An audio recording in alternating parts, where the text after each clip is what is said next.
The biggest reveal in the season 4 finale was not Fatima's transformation. It was not the bones. It was not Henry trying to kill Victor. It was not even Sophia. It was that single conversation. The boy in white and Sophia standing face to face, speaking like they already knew each other. And if that is true, then everything we thought the show was building toward might be wrong. Because for 4 seasons, the show trained us to think in opposites. Good versus evil. Escape versus imprisonment. The boy in white versus the man in yellow. But episode 10 quietly destroys that idea. Because enemies do not talk like that. Enemies do not speak with familiarity. Enemies do not update each other. And that changes everything. Because if Sophia and the boy in white know each other, then this entire town is not a war. It is a system. A system both of them are part of. And that means the residents were never caught in the middle of a battle. They were placed inside a machine. A machine designed to do one thing. Break hope, rebuild hope, and repeat.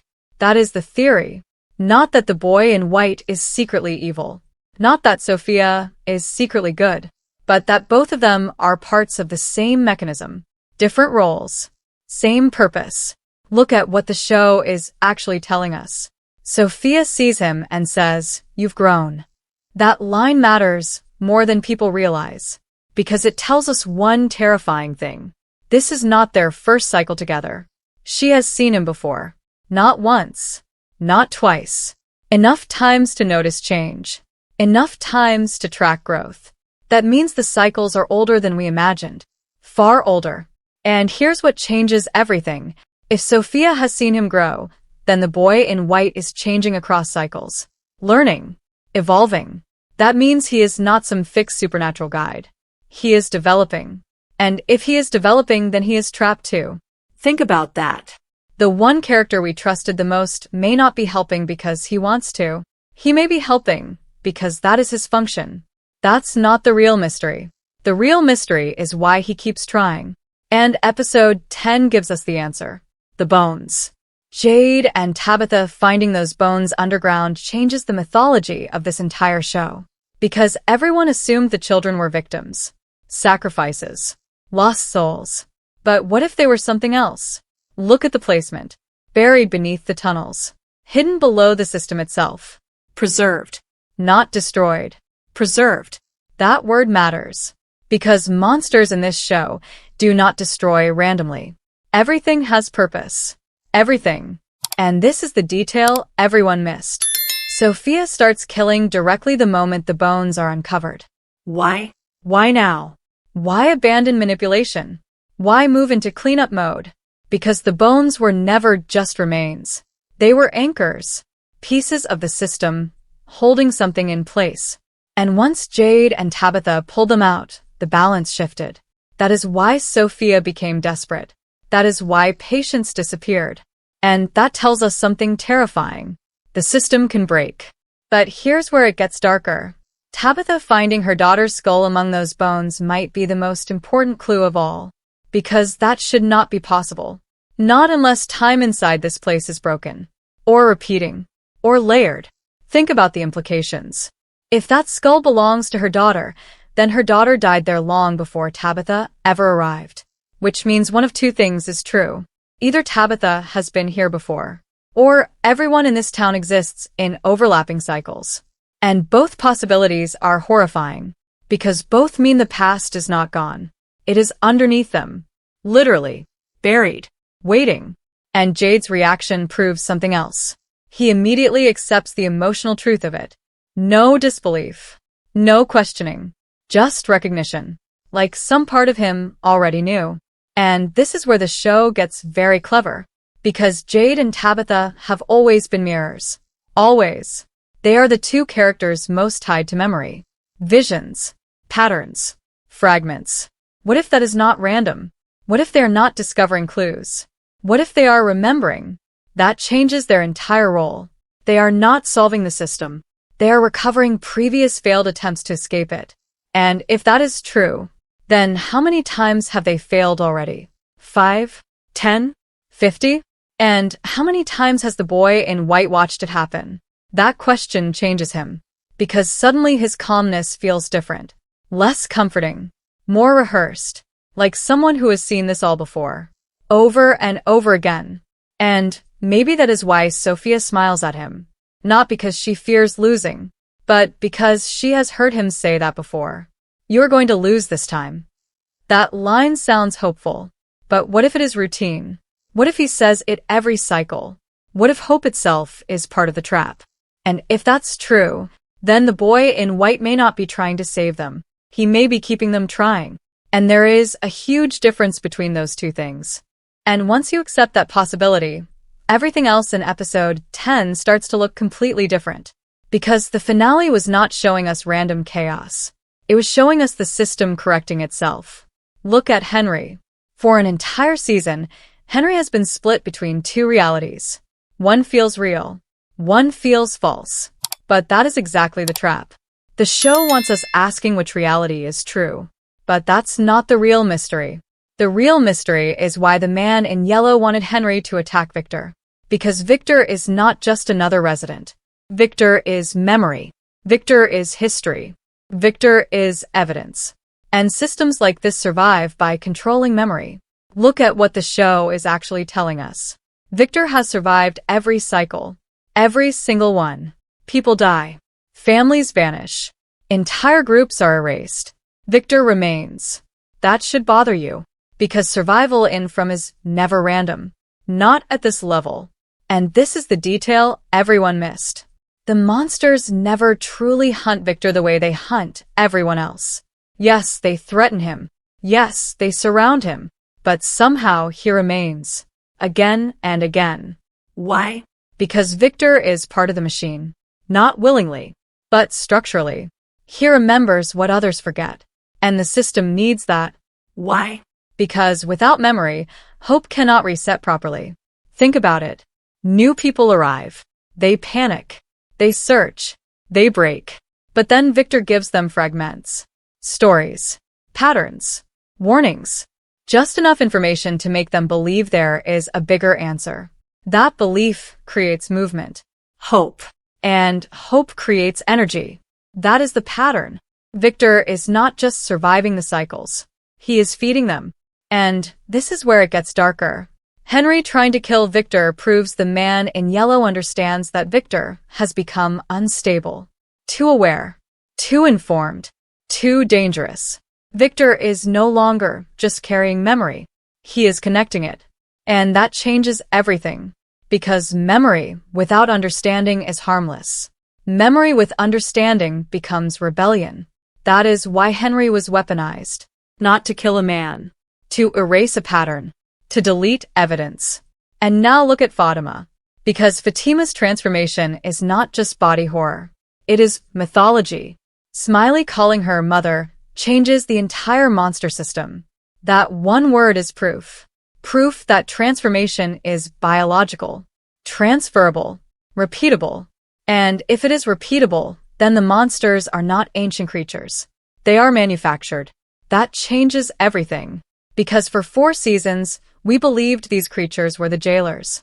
But what if they are the failed prisoners? Look at what the show is actually telling us. Fatima was infected. Slowly changed. Mentally fractured. Emotionally isolated. Then converted. That process was gradual, painful, controlled. Which means every creature we have seen probably went through the same thing. Boyd. Kenny. Donna. Tabitha. Any of them could become one. That means the monsters are not separate from the town. They are what the town does to people. And this is the detail everyone missed. Smiley does not attack her. He studies her. Like checking the process. Like verifying the result. That means monsters understand transformation. They know what she is becoming. And if they know, who taught them? Who created the process? Sophia. Or the man in yellow. And suddenly Sophia's blood becomes the most dangerous substance in the entire show. Because it is not blood. It is code. A living infection. A blueprint. That's not the real mystery. The real mystery is why the town keeps needing new monsters. Why keep making them? Why not just keep the ones you have? Simple. Because the town consumes them. Just like it consumes people. Everything here decays. Everything.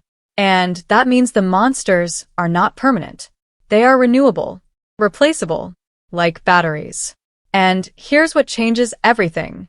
If monsters are former residents, then the children under the tunnels were not victims. They were unfinished transformations.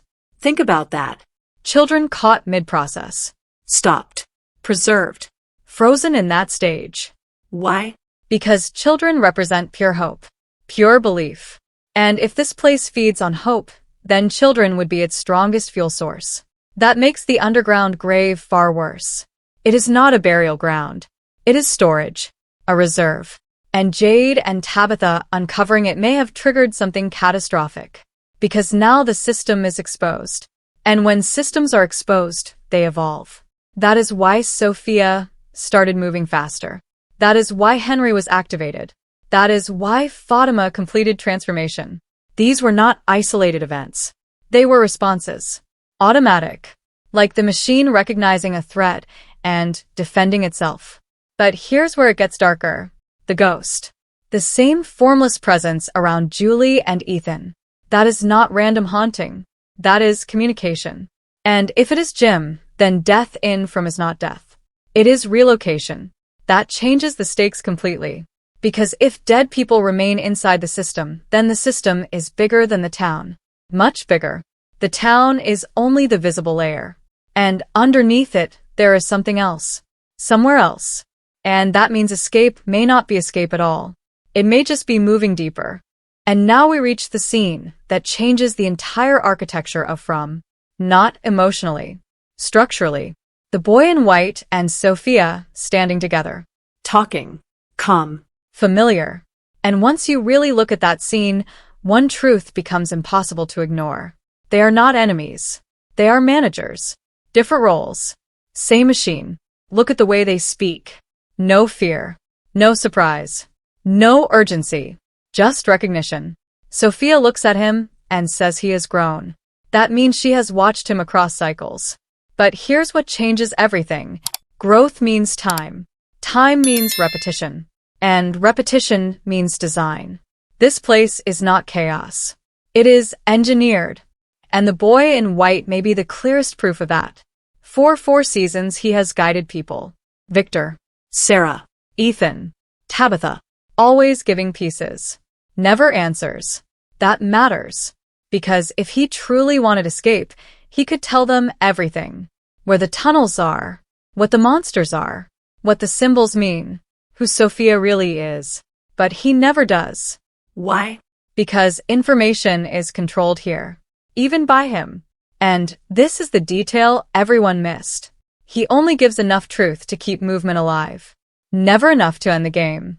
That is not salvation. That is maintenance. Look at what the show is actually telling us. Every time people get close to truth, something interrupts. A death. A vision. A new arrival. A disaster. The cycle is protected. Always. And the boy in white exists inside that protection. That means his role is not breaking the cycle. It is balancing it. And this is where it gets darker. Sophia says, they have the bones now, but the bottle tree is gone. That line is terrifying. Because it sounds procedural. Like updating a partner. Not confronting an enemy. Think about that. The bottle tree was never just symbolism. It was infrastructure. A mechanism. Part of the machine. And now it is gone. Meaning the system has lost one of its stabilizers. That explains everything. The chaos. The urgency. Fatima changing. Henry snapping. The ghost appearing. The machine is destabilizing. And when systems destabilize, they become dangerous. But here's the final layer. The most terrifying one. What if the boy in white and the man in yellow are not 2 beings at all? What if they are 2 expressions of one force? One side preserves hope. One side destroys it. But both need each other. Because hope without fear becomes escape. And fear without hope becomes surrender. The system needs both. Balance. Push and pull. Light and dark. That is how it feeds. That is how it survives. Look at every cycle. People arrive. They suffer. They search. They hope. They lose. Then new people arrive. It repeats. Not because the man in yellow wins, but because the machine needs emotional renewal. That's not the real mystery. The real mystery is what powers it. And I think episode 10 finally gave us the answer. People. Human emotion. Hope. Grief. Love. Fear. All of it. That is the fuel. That fallen tree in the road? It is not a trap. It is intake. The monsters? Not guards. Recycled fuel. Victor? Not survivor. Memory storage. The boy in white? Not savior. Hope regulator. Sophia? Not villain. Collapse enforcer. And the residents? Not prisoners. Batteries. That is the terrifying truth. This town does not want to kill you. It wants to use you. Drain you. Reset you. Repeat you. And suddenly Tabitha finding her daughter's skull becomes the most horrifying clue in the entire show. Because if her daughter died there before, then Tabitha has been through this before. Maybe all of them have. Maybe every resident is returning. Again. And again. And again. Without remembering. That would explain the déjà vu. The visions. The strange connections. The unfinished memories. They are not discovering the truth. They are recovering it. And if that is true, Season 5 is not about escaping. It is about remembering. Really remembering. Because memory is the only thing this machine cannot fully erase. And if Victor, Jade, and Tabitha connect their memories, the cycle could finally break. But here's the question that should terrify everyone. If the boy in white is part of the machine, what happens when they stop trusting him? Because maybe Sophia was never afraid of losing. Maybe she was waiting for the one cycle where hope stops working. And if that cycle has finally begun, then Season 5 will not be about survival. It will be about collapse. Total collapse. And if the system collapses, what exactly is waiting underneath it?